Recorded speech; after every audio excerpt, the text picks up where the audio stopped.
मला पुढे सरकण्याआधी म्हणजे हा मोठा पट आहे विजयनगर साम्राज्याचा, पण या विजयनगर साम्राज्याच्या एवढ्या विस्तृत राज्य कारकिर्दीमध्ये कृष्णदेवराय विशेष चमकून आलेला असा राजा आहे. तर त्याच्याविषयी मला थोडंसं अधिक जाणून घ्यायला आवडेल.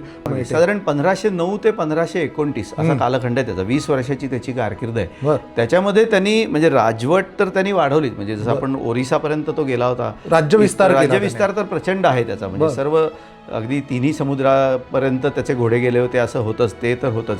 पण त्याचबरोबर संगीत कला म्हणजे कसं असतं, स्थैर्य आलं की कला बहरते. कलाकारांना आश्रय दिला जातो, त्यांना काय पैसे दिले जातात किंवा जे त्यांना थोडक्यात हवं ते प्रोव्हाइड केलं जातं. ते करण्यासाठी आधी मुळात राजा कलासक्त असायला लागतो. ठीक आहे, राजा कलाकार असावा अशी काही आवश्यकता नाही, पण तो कलासक्त असावा लागतो, त्याला जाणीव असायला लागते. वादविवाद करणारे पंडित त्याच्या राज्यामध्ये होते. तो स्वतः वादविवाद करायचा. त्याला 3-4 भाषा येत होत्या, त्यामुळे तो त्या भाषांमधनं त्यांनी जे साहित्य निर्मिती त्यांनी त्याही भाषांमधनं साहित्य निर्मितीला त्यांनी प्रोत्साहन दिलेलं आहे.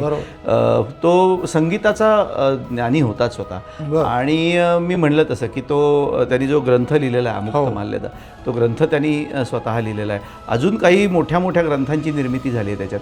आणि मी म्हणलं असं की सायणाचार्य, माधवाचार्य ही मंडळी जी आहेत ज्यांचं वेदांवरती कॉमेंट्री आहे ऑथेंटिक, तर त्याच्यावरती जे भाष्य आहे त्यांचं ते त्याच्याच राजवटीत केलं गेलं. तेनालीराम सारखा माणूस हा जो विद्वान होता हा त्याच्या राजवटी होता.